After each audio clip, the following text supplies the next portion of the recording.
ومن لم يحكم بما أنزل الله فأولئك هم الفاسقون ومن لم يحكم بما أنزل الله فأولئك هم الظالمون ومن لم يحكم بما أنزل الله فأولئك هم الكافرون কত চমৎকার কথা আমার আল্লাহ, কি সুন্দর বাণী, কি মধুর বাণী, কি মায়ার বাণী। আমার আল্লাহ বলেন, শোনো, মসজিদের সভাপতি ইমাম সাহেবকে বলবেন, ও ইমাম, এই কোরআন দিয়ে সমাজ পরিচালনা করতে হবে, এই কোরআন দিয়ে সংসদ পরিচালনা করতে হবে, এই কোরআন দিয়ে জমিন পরিচালনা করতে হবে। কার কথা? কার কথা? একটা আমার কথা না। আমি আপনাকে কোরআন খুলে দেখাবো। কোরআনের ভিতরে আল্লাহ নিজে বললেন, বাংলা অর্থওয়ালা কোরআন নিয়ে আসেন, প্রতিটা কোরআন আয়াত, কোরআনের তরজমা, কোরআনের ব্যাখ্যা। আমার আল্লাহ বলে, শোনো, যারা কোরআন দিয়ে সমাজ পরিচালনা করে না এরা মুমিন নয়, এরাই হলো কাফির। ঠিক না? ওমান লাম ইয়াহকুম বিমা আনজালাল্লাহু ফাউলাইকা হুমুল কাফিরুন। ওমান লাম ইয়াহকুম, ইয়াহকুম মানে আদল, বিচার। যে ব্যক্তি বিচার করে না, কোরআন দিয়ে সমাজ পরিচালনা করে না, রাষ্ট্র পরিচালনা করে না, সংসদ পরিচালনা করে না, এগুলো হচ্ছে কাফের। কে বলেছেন? কে বলেছেন? এটা আমার কথা না, এটা আমার কথা না, এটা আল্লাহর কথা। কারণ আমার আল্লাহ বলেন, যারা কোরআন ভালোবাসে তাদের কবর হয় মসজিদের পাশে। কিসের পাশে? কবি নজরুল সারা জীবনে কোরআনের কথা বলেছেন, আল্লাহর কথা বলেছেন, নবীর নামে গান গেয়েছেন, আল্লাহর নামে গান গেয়েছেন। এই জন্য যারা কোরআনের পাশে থাকে তাদের কবর হয় মসজিদের পাশে।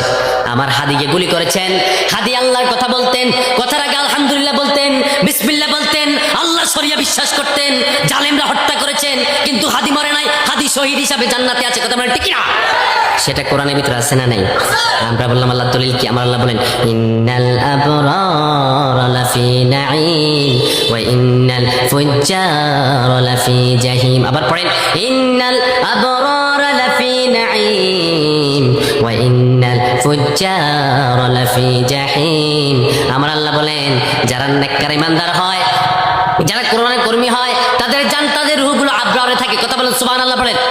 তাদের রূহগুলো থাকে আবরারে। কোথায় থাকে? আবরারে। আবরার মানে শান্তিতে থাকে, বড় পরম শান্তিতে থাকে, পরম মায়াতে থাকে।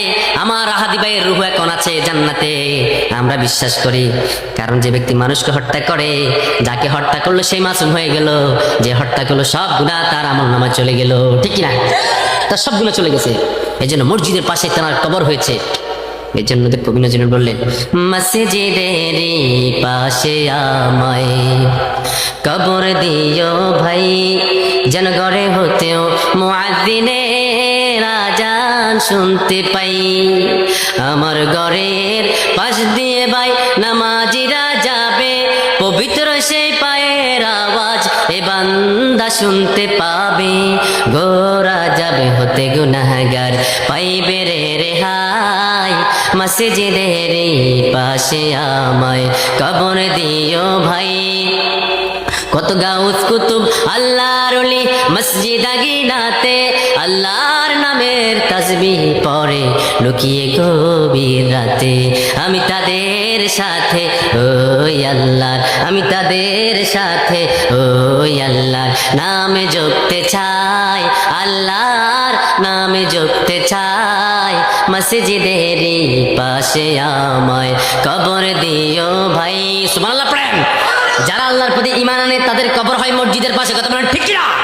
যারা আল্লাহ আখিরাতের প্রতি বিশ্বাস স্থাপন করে তাদের কবর হয় মসজিদের পাশে। কথা বলেন ঠিক না? এই জন্য কবি নজরুল মসজিদের পাশে কবর চাইতেন, মসজিদের পাশে শুইতে চাইতেন, আল্লাহ তাআলা তার দোয়াকে কবুল করেছে। কথা বলেন ঠিক কিনা? ঢাকা বিশ্ববিদ্যালয়ের পাশে এখন মসজিদের পাশে তিনি শুয়ে আছেন, নিদ্রায় আছেন। তার সঙ্গে সঙ্গে আমাদের প্রিয় হাদিও ওইখানে শুয়ে আছে। ঠিক কিনা? আরে হাদির ছোট্ট মাসুম বাচ্চাটার চেহারা দিকে চোখ দিয়ে পানি পড়ে যায়। কেমন করে তোরা কাজ করলি?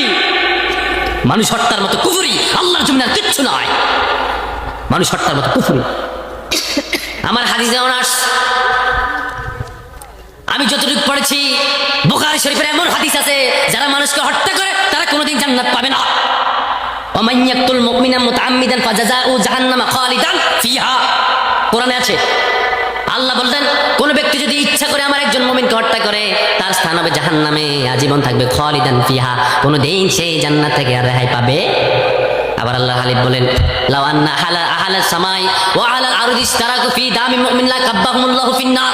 রাওয়াহুল বুখারী। বুখারী শরীফের বর্ণনা।